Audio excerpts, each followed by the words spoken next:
Greetings to you from wherever you're watching us. Thanks for joining us on the show. It's the first one for the week. I'm Yemi Adebayo. Well, it's still the aftermath of the FIFA Women's World Cup. We're here to talk about all that has transpired. And, of course, the performance of the Super Falcons is still handing them a lot of praises from all corners, and some of them are still getting rewards for their exploits at the just concluded FIFA Women's World Cup. On the show tonight, we will also talk football, the men, of course, across Europe, the leagues in full swing. We will also talk about CAF club competitions, 3 of our teams in action over the weekend. Was it good? Was it not? We'll talk about all of that for you. And, of course, we cannot forget the World Championships currently going on. And, of course, our athletes in 1 or 2 events primed to win some medals. That's the outlook of the show tonight. Well, of course, it's a 2-man show. I'm not alone. My colleague, Alozie Akpan, is suited and ready. And, of course, we will be taking this ride together. It feels good to do this again, Austin. Party greetings to you, Yemi, and of course everyone joining us on the show tonight. Action-packed auto sports. Toby Express, the world champion in the women's hurdles events, got on track today, and she showed everyone watching that she's unfazed with everything that happened before she touched down in Budapest for the World Championship. She had a comfortable win in heat 5 of the women's 100 meters hurdle. She ran 12.48 seconds. I'm still rooting for her to defend her title. If possible, give us another world record. So much going down already. In the English Premier League, what a story. Arsenal needed to show some character at Selhurst Park against Crystal Palace. That's a very difficult opponent for the Gunners.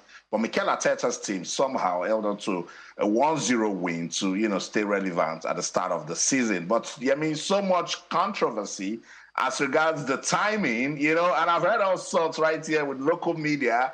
The referee should come out and tell us how many seconds or minutes they want you to hold the ball before throwing, but Mikel Arteta don't care. He got 3 points on the road, and that's what matters.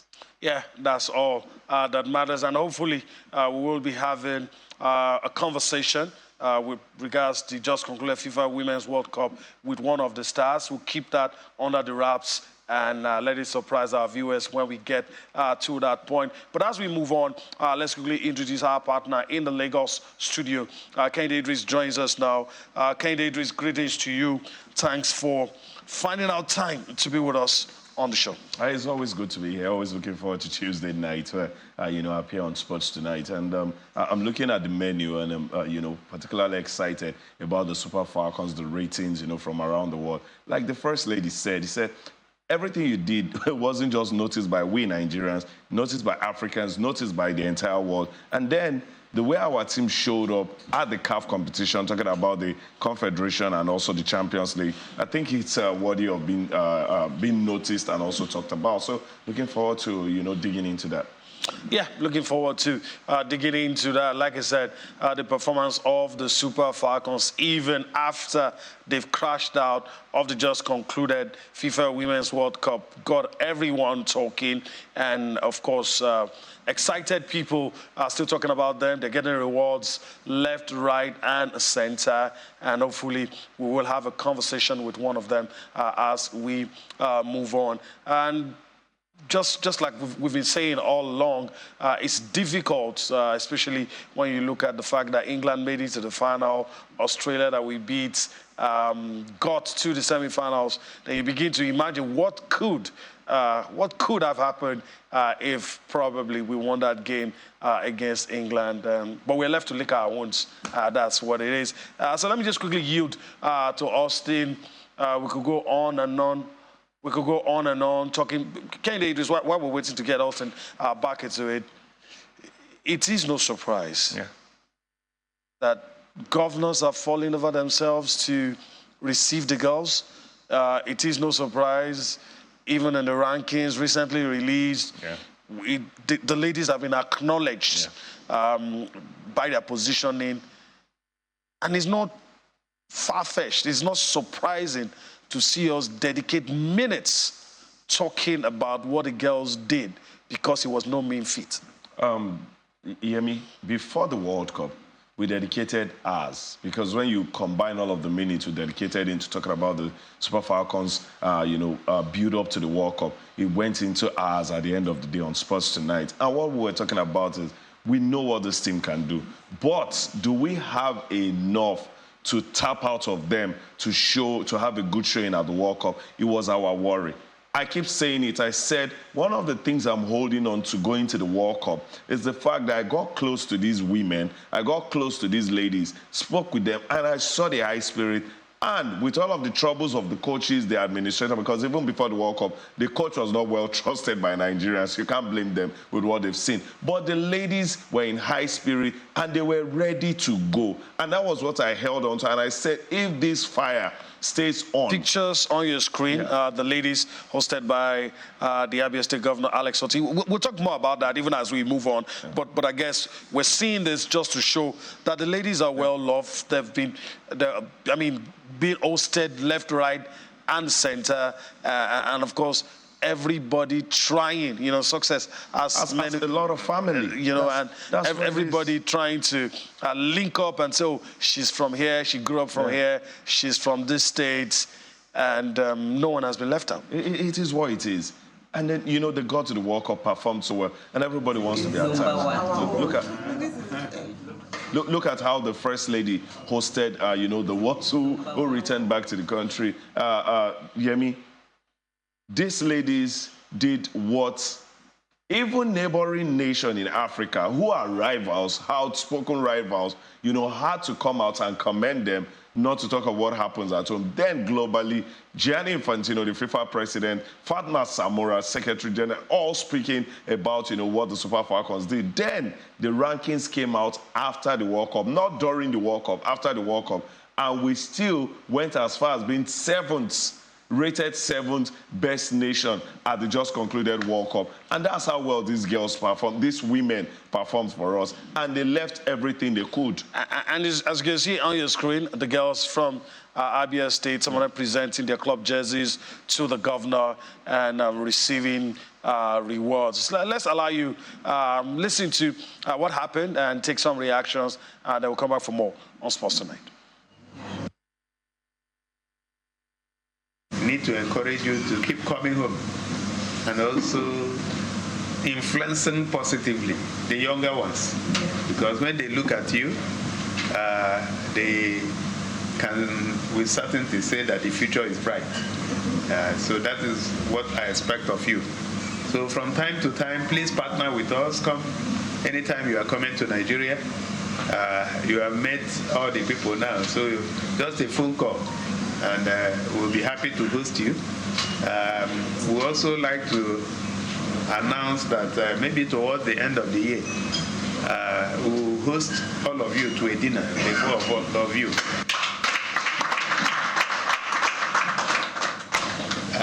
I'm aware that some of you had already started your journey back to before we recalled you, and I've instructed that your fares should be defrayed by the government. I really want to appreciate you, and this posting really shows that it's a morale booster to us, that yes, what we are doing is right, and it will give us the energy to continue to present our darling state. In things like this, when other states are counting their players or their members, Abia State also will count that yes, our own people are there. So we'll continue to make our darling state proud. Because of this outreach, which is massive and huge to us, it will empower us more to even do more better, knowing that our daddy is behind us.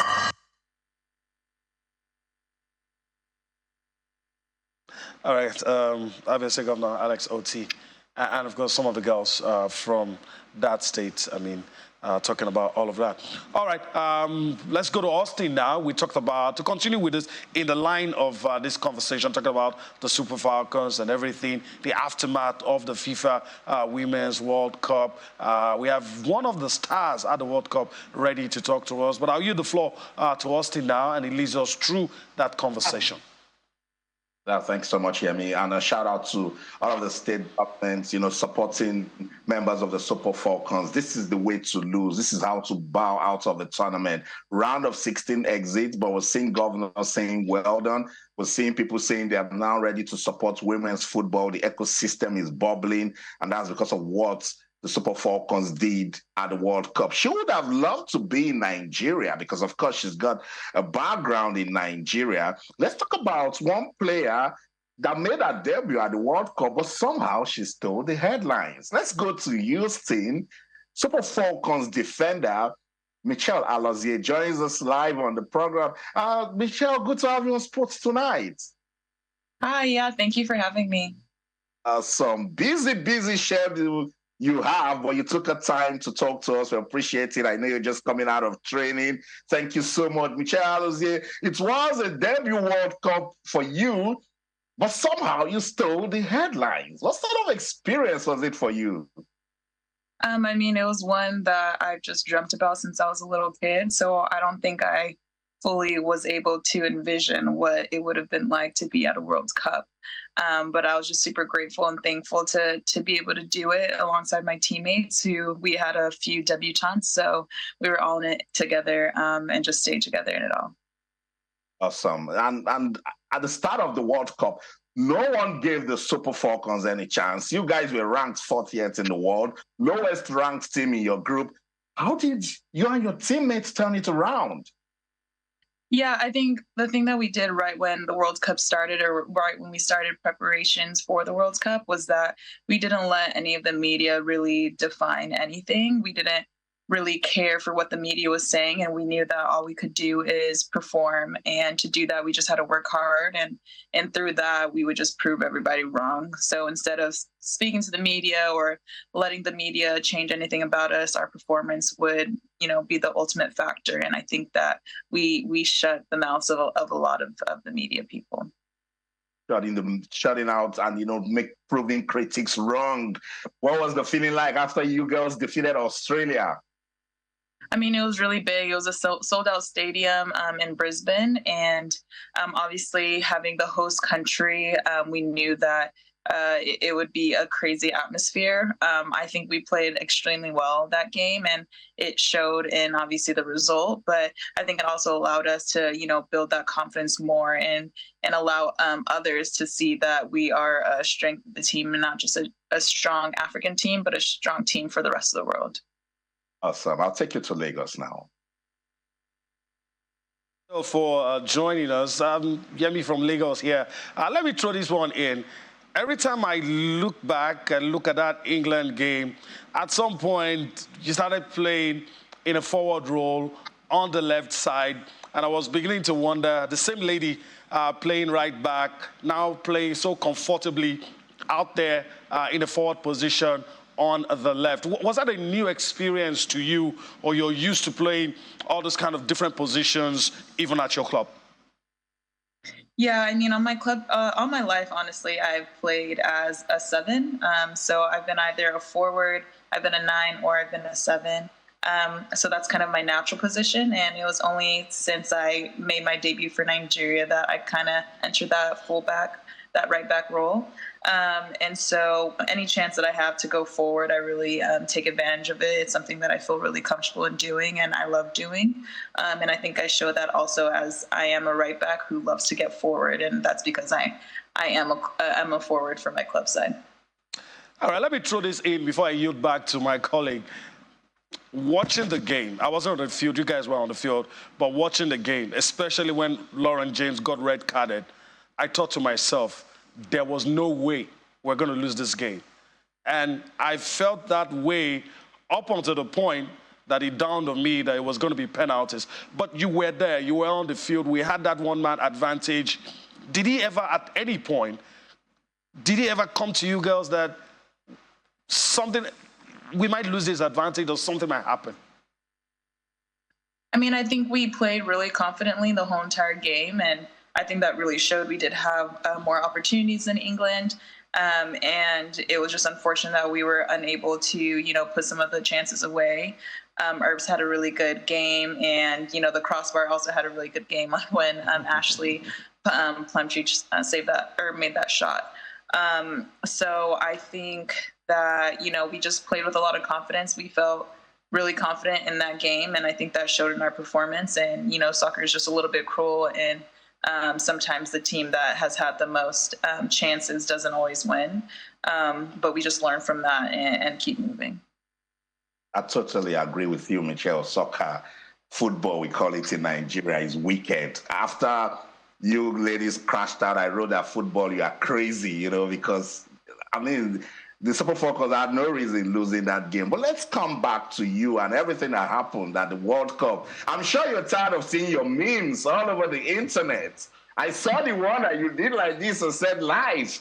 There's also the one of Lauren James stomping on you. How have you been able to deal with all of those emotions? I think it was just kind of funny how it all came about. After the game, obviously, I was really upset and wasn't really looking on my phone. And some of my teammates were just like, Michelle, you have to see this photo of you. It'll make you smile a little bit, because I was really upset. But it's just kind of funny. It's just how the game goes. I didn't really, a lot of people asked me why I kind of reacted like that. And I was on a yellow card, so I didn't want to, react and then possibly myself get evicted from the game. So I just knew that through the actions that she did that a red card was likely. So I didn't really have to do much. I like it. When I saw you were like, life. I know life controls so much at us. Michelle, you were shoved at the back in that game. Were you totally convinced it was a penalty call? Yeah, I think a lot of people were convinced that was a PK, especially since, I had advantage on the ball and was looking at the ball, and she wasn't. But kind of unfortunate. I hope that, FIFA and FIFA referees are able to look back at that game and look at that call, because that call could have really changed the game, obviously. But hopefully that's a learning point for the officiation for sure. I know, I totally agree with you, because I looked at it over and over. I said, that's a penalty call. Give it to us. Michelle, what's it like getting back to the States? I know you're with the Houston Dash, but with everything that has happened with you and the World Cup, are you leaving? Are you going somewhere else? I'm here with Houston. I'm just really focused on the rest of my season here. It's been great coming back. I really miss these guys, and we're just finishing out our season, so that's all I'm really focused on. We have 6 games left in the season, 2 left at home, and we're just looking to, get our bid into the playoffs. So that's all that I'm really focused on right now. You girls did so well. Before I let you go, how important is it for us to use this experience at the World Cup to encourage the girl child and also use it to develop women's football in Nigeria? I think that anything that we do really just has a spiraling effect on everything else that's happening in Nigeria. So specifically with women's football, I think that if us as the Super Falcons continue to, grow, build, show that we are a team that is hard to beat on a national or a global scale, as opposed to just in African soccer, I think that would only help with the development of women's football in Nigeria, which is what we can hope for. I think a lot of our teammates, of my teammates now on the Super Falcons, have really tapped in and are investing into women's football in Nigeria, and that's beautiful to see. So I think that this will only continue to grow, and we just have to do our part and continue to play well. I know you've talked enough about it, but before I let you go, just set the record straight. I'm right here in England, London to be precise, and the local media said Lauren James reached out to you. I said I only saw a tweet. Did she reach out to you? What did she say to you? No, she didn't reach out to me, but the apology was on Twitter and on Instagram. So, yeah. That does it. Thank you so much, Michelle Alozie, for your time on the show. I appreciate you taking out time right after training to speak to us. All the best. And we also want to tell you that we appreciate what you and your teammates did for Nigeria at the World Cup. I was super, super proud of you, ladies. Thank you so much. Awesome. Thank you, guys. Awesome. So that's it. Super Falcons defender Michelle Alozie speaking to us. Alozie speaking to us from our base right there in Houston. Sports Tonight on Channels Television. I'm sure Kende Idris wants to react to some of the things she talked about. Let's go on this quick break. When we come back, we'll get right into the conversation. Reactions from everything Michelle Alozie talked about. Don't go anywhere. Hey. Welcome back. Well, just to let our viewers know that on the DSTV platform right about now, of course, viewers will be watching the program Inside Niger Delta. But on other platforms, Sports Tonight continues as we continue with what we've been talking about, in the amazing world of sports. So our viewers on the DSTV platform will be viewing Inside Niger Delta, while on the other platforms, Sports Tonight continues. All right, let's move on the show. Kende Idris, Austin passed the ball to you. You listened to Michelle. Your thoughts? I like the fact that, when Austin asked, you were never given, serious chance, talking about the Super Falcons and all. And then she talked about the belief that I was speaking about earlier, how they looked at each other, the players, and said, hey, woman for woman, let's go out there and do enough that we need to do, coupled with the fact that the coach stepped up with his tactical ideas, input. We saw that on the team. It deserves credit. It deserves a lot of mention. It deserves a lot of credit. And Randy, well done. And then we saw how the girls, no matter how beautiful your tactics is, if you don't have the personnel to interpret it right, if you don't have the personnel who want to fight, and the ladies wanted to fight, and then also, when they're, I think this is something that Nigerians saw over and over again. I wanted to know, you asked that question about, how a surgeon, going forward, why is he always, super excellent? And then she said, hey, I've been an attacker all my life, but I came to the Super Falcons. The coach wanted it this way. And fantastic. She sat there in a defensive work, but whenever she goes forward, you would always know there is a touch. So, good one talking to Michelle Alozie. And I'm sure, even our viewer will be super excited because this is like one of the most talked about player at the just concluded Women's World Cup. And fantastic interview. Kende, I know we have to move on, but let me throw this at you. And I'm very sure maybe Austin will want to respond. If this competition was the WAFCON, would our performance be any different? A lot of people have said, well, this is World Cup. They have to step up. I think the atmosphere was different and all that. Or do you think, irrespective, the girls will have done this well? I think irrespective, they would have done differently. Now, this is my sole reason. It's the fact that Randy Waldrum wanted to change the narrative. Randy Waldrum had faced a lot of criticism, even from those who were not following the Super Falcons, game by game. Just the snippets they hear here and there. They lost again, they drew again. People were beginning to disconnect from the Super Falcons, and he was understanding that.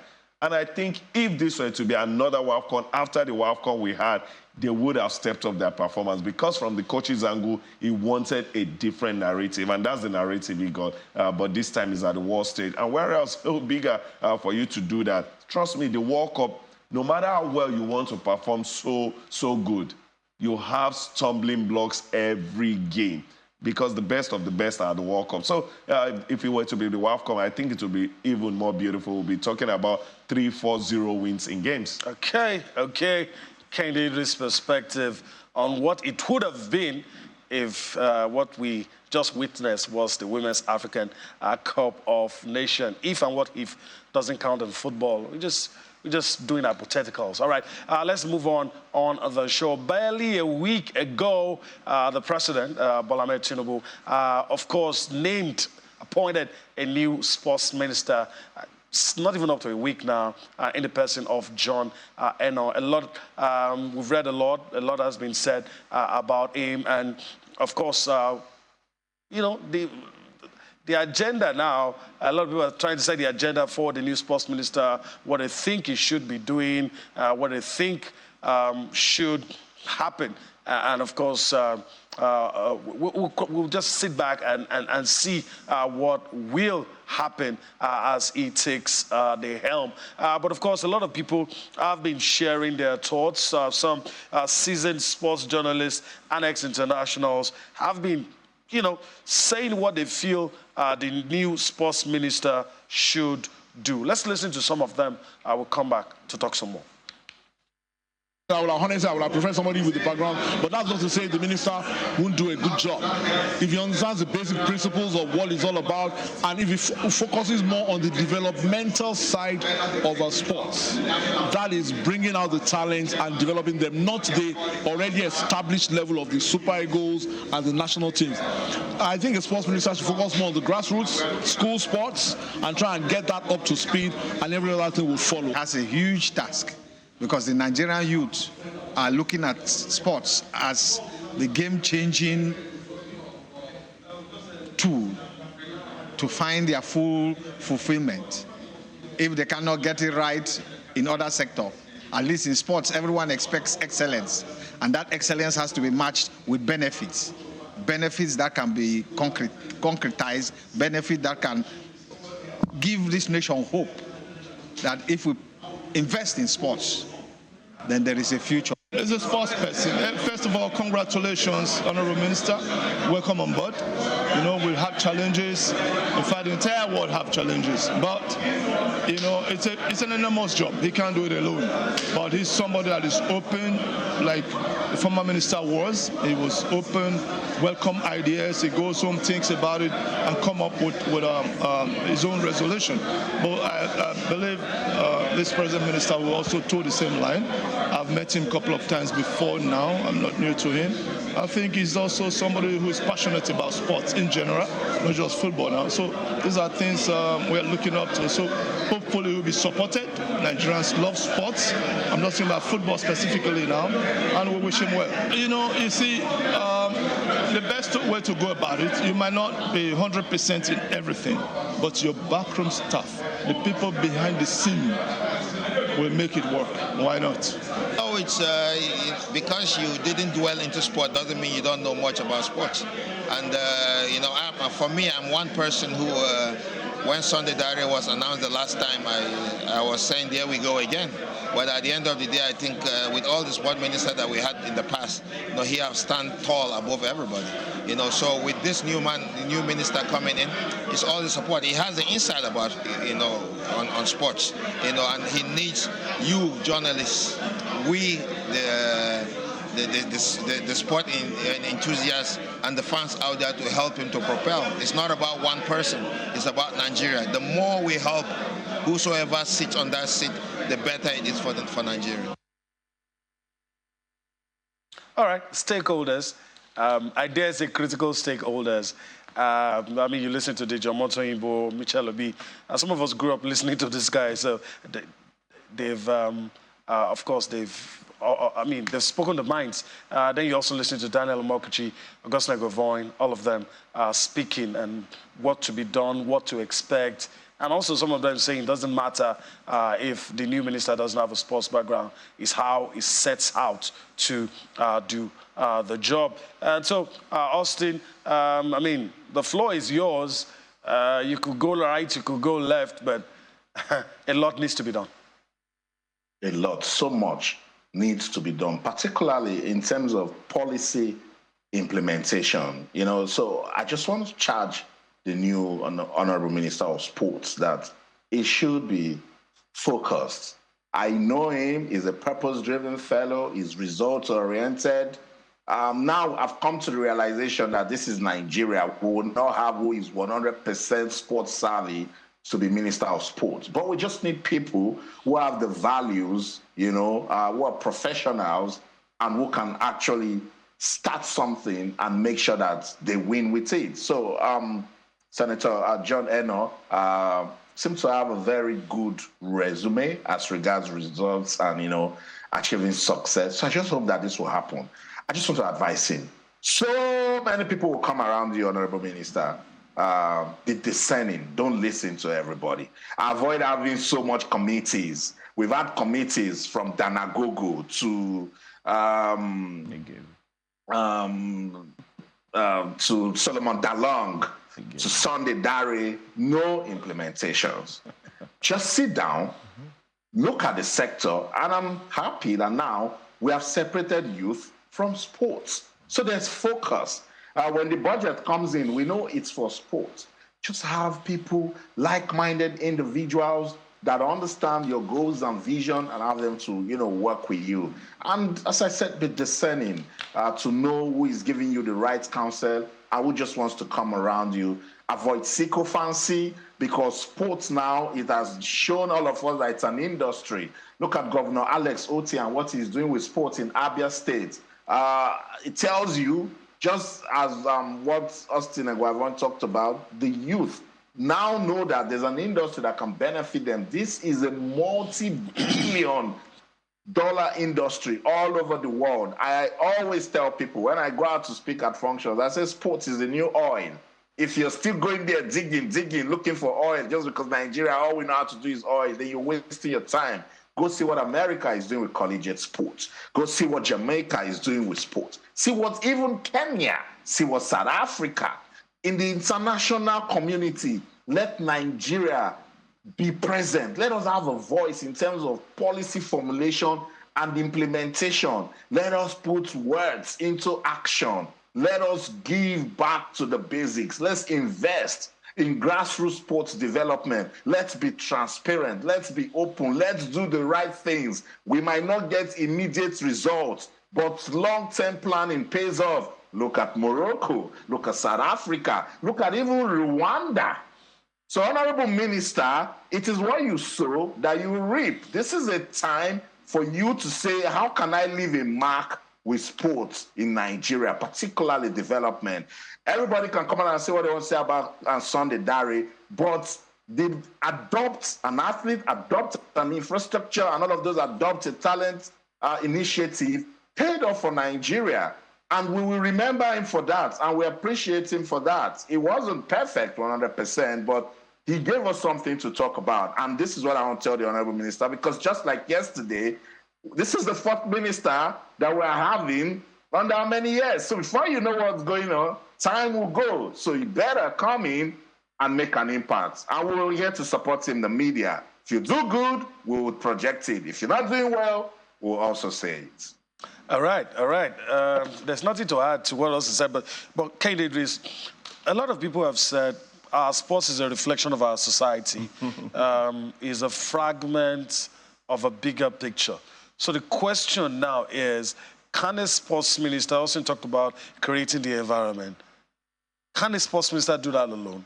In spite of, let's not talk about the problems. Yeah. Some of them are there. It's part of where we live, where we come from, and the society at large. We can't divorce ourselves from that. But can sports be immune to all of those things? Because it has to be for us to get to where we're going. Exactly. Yemi, I would answer your question coming from the saying from my dad, while we were growing up. We would say, if you're the head of a place, if you're the leader at a place, the first thing you need, aside being hardworking and all of that, the first thing you need is to be an administrator. Can you organize those people under you? If you do that right, then you're already on the path of success in that setting that you find yourself. Now, let me take the four people who spoke: Deja Motoyimbo, Michel Obi, Austin Eguabo, and then Emokachi. Michel Obi went with, Deja Motoyimbo went with development majorly. Michel Obi went with sports as a tool for growth. Then Austin Eguabo talked about backroom staff, who are the people that work with you. Then Emokachi ended it with, it needs everyone. Everything, summing it up, has to do with go back to the bottom, go back to the roots, and then start to build, start to plant, and then it germinates gradually. And Austin said, it might not be today, it might not be in your tenure, but that seed you planted today will eventually grow into what will come back years later to say, John Owan Eno started this and we are reaping it. Adopt an athlete, adopt an idea, adopt a facility, will forever be here if we continue to live by it and it continue to give us results. This is what we're saying. Yes, we might not, all we wish, want a sports-savvy person to be the sport minister, because even the ministry is sports and youth development. So we always look at the sports angle alone. But the first thing we want is a proper administrator. Can you handle your ministry with all of those that will be working with you? If you do that, then we'll be talking about growth and development in, some months, not even years from now. All right, I'll save these dates, and I hope that we'll not have to call back this video and repeat all the things that we've said. I'm here wishing the new sports minister all the best, just as my colleagues have said. And hopefully we will be here talking about the giant strides that he will make in sports. If I want to give any advice, sports is not philanthropy. Stop throwing money. Let's be deliberate. Let's plan. Once we're deliberate, once we plan, we will achieve results. We must be proactive. We must stop being reactive. And if we put all that has been said together, definitely we will succeed and become, which has always been my dream, a multi-sport nation. And once you're a multi-sport nation, you're not going to have heartaches, because a lot of sporting events will bring joy and success to the nation. All right, let's move on. We're pressed for time. Let's move on the show. It's time to talk about our teams on the continent. 3 out of 3 allow the guys to talk about what they thought happened. Let's quickly give you what happened over the weekend, talking about our teams in the CAF Champions League and our team in the CAF Confederation Cup. I just go across the screen now to just quickly talk about these things, and I'll give the floor to Austin as we talk about it. In the CAF Champions League, on Friday, Austin, I was talking about not knowing whether it was a blessing that we were playing away, and we look at the opponents that we had. Both teams lost, but I think I'm not disappointed. Khalid Benghazi put 4 goals past Enyimba. Game ended 4-3. Madema, the Ghanaian team, also pipped Remo Stars by a lone goal. And so that's what happened in the CAF Champions League. And so let me, before we talk about the CAF Confederation Cup, let's save that for later. But Austin, I want to get your thoughts on the strength of these results. How optimistic are you ahead of the second leg? Oh, 90%. I'm 90% optimistic. I thought Enyimba did enough to, come back home stronger. They would have, locked that game to end at 3-3 against Khalid Benghazi, but somehow they were just open. I like the fact that they were scoring goals. So take that momentum back in the second leg and score more goals. This time, the second leg, don't concede. Just win 2-0 and advance in the CAF Champions League. So Enyimba, that's a pumped-up result. When you go away from home and you score 3 goals, it should put you, in the right frame to, conclude the good work that you've started. For Remo Stars and Medeama is a very good team. I knew it was going to be a very tough game for Remo, but why did I say 90%? Because about 9 players, in fact, 8 Medeama players will not be available for the second leg because they will be heading to Malta. Deals have been concluded. So that's a team in disarray. They are scattered, and I know Remo has the advantage. They can kill it off in Kenya. I think the 9th player might just be available for that game against Remo, or not even be in the right frame because he's thinking about going abroad now. So when 9 key members of the squad is missing, then I wonder what they want to do against Remo in the second leg. And Remo is a very decent team. They just need to go play back the tape of what they did against Asfa of Morocco last season and see what they can do, if they advance at the competition. So a 1-0 slim defeat isn't a bad result for Remo Stars. They can turn it around, but they need to keep their focus and ensure that they don't concede. So with that, the 90%, you can understand why I'm super duper confident that we can still have 2 more teams in the CAF Champions League. All right. I always believe Austin's optimism is very infectious. And CAF Confederation Cup, preliminary round for first leg, Bendel Insurance, slim 1-0 advantage over Arsenal Schleff. All right, Kehinde Idris, before we go back to Austin, sum it up for us in a minute if you can. Is it going to be 90% for you same as Austin? I think if the boys are thinking the way I'm thinking, is even a little more than 90, maybe 92, 93, thereabout. For Eyimba, you don't need any other motivation than looking back to the fact that you went to Libya and got 3 goals. At a point, Eyimba scored the first goal. Then it became 3-3 up until the 96th minute, 90 plus 6, and then they got the 4th goal, which made it 4-3. I think if you look back to that, I scored 3 on their way tough in Libya with a good team like Ali Benghazi. I think they've gotten their motivation. For Remo Stars, it's as simple. You made the scoreline very respectable, 1-0.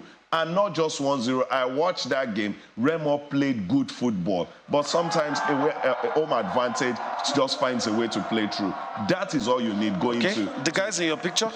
Going to, yes, for Bendel Insurance. I think when you're at home, this is what you should do. As much as we the fans, should they have scored more than a goal? We wanted more. But at least it wasn't a draw, it wasn't a loss at home. This is one of the places we have issues where we come back home or we play the first leg at home and then we falter. For Bendel Insurance, they might be licking their wounds, wanting it to be more. But for the fact that you kept it at 1-0 win for yourself, this is the first time insurance is here in a long time. Okay. You won't blame this team. All right. They should just go away against Asoch and then get a respectable result. I say to colleagues, just do what you did best last season. Draw. Okay. All right, let me go to Austin now. I know we're about to take some reactions, but quickly, before you go to that, Austin, the fact that Bendel Insurance didn't concede any goal, does it make any difference in your opinion? It does, it does. And that 10%, I'll give it to them when they go to Algeria and also ensure that they don't concede. I thought they showed good character. They've been missing for a long time with all of the work that the state government they've done and the deputy governor rooting for them all the way from Los Angeles, California, tells you that they really want this team to do big. Let's listen to Imade. I thought he did just enough also for the team. Kamara also had a good shift. The entire Bendel Insurance team, they need to go to Algeria and protect that result. This is more like a competitive game for us for more than a month plus now. You understand, we came from after the Super Season, then we played the FA Cup final, and we have been out of the season. We have just been playing from friendly game, and this is one more like a very big competition for a very big match for us. So, and they are a very good side too. So we utilize our chance and we got the chance, but for now we are not comfortable where we had. So we are trying to make sure that at the long run, which is the next match, we'll try and give it our all, and then hopefully by the grace of God, luck shine on us, and then we'll get a win over them. Not really. We are used to the pitch, just that it's a little bit more than that because of the rain. But we thank God that we were able to use it to score.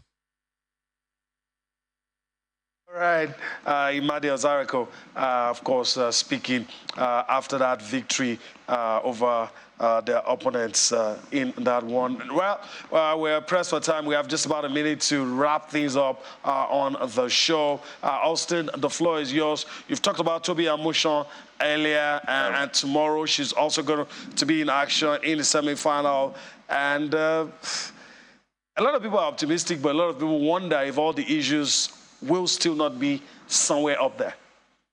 Look, this girl is focused.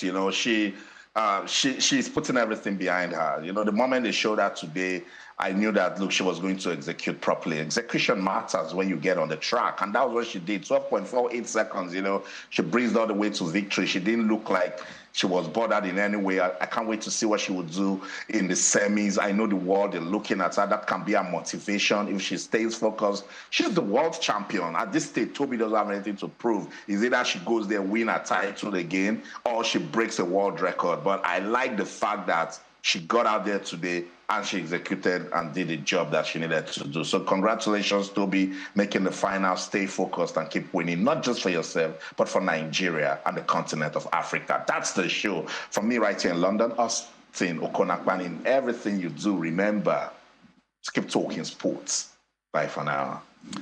All right, it's a wrap on the show, but first I have to thank Kehinde Idris for his time on the show, and also promise that the conversation never ends. We'll take it out. Of course, it never ends, especially Toby's conversation. It's always good to be here. All right, that's the show today. We hope you enjoyed everything. We'll be back here again tomorrow. I'm Yemi Adebayo. Bye-bye now.